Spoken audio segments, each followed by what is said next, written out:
a roasted chicken. The go-to supper, right? Yes. Winter chicken dinner. I have rosemary and sage and a little garlic that I'm making just a herb paste with, and we're gonna slip this right under the skin.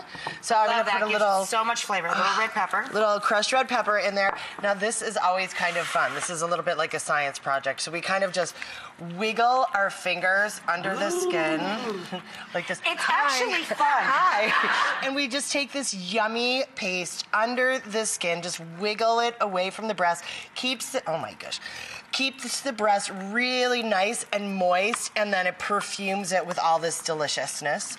And then the other thing about a roasted chicken, which is really important to do, is to truss it. I like to do a nice easy truss underneath the legs. It's like hands up, hands up. Then you make an X, just drop the X downtown, like just straight forward.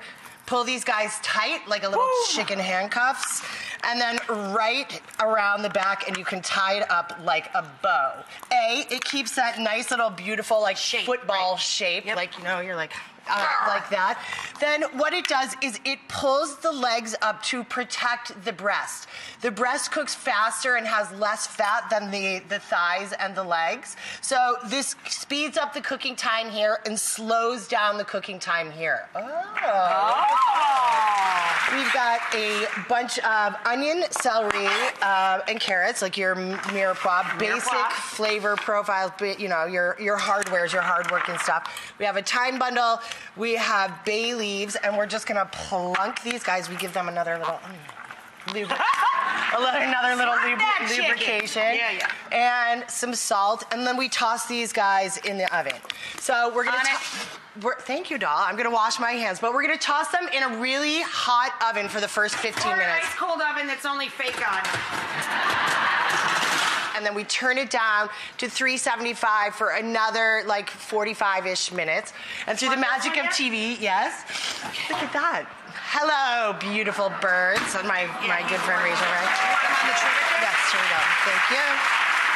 Look at that. Lovely. Yes. So then when we pull these guys out of the oven, it's really important to let them rest. So we have our carrots, onion, and celery that it's been roasted with all those chicken juices and some wine and some herbs and stuff in the bottom. I just like to add some nice brown chicken stock to that, kind of get it to thicken up, and it's just sort of a juice with those chunky vegetables, and they're really rustic to go right on top of your chicken. Right over the top. So we let that kind of BTB, RTS, bring to boil, reduce to simmer.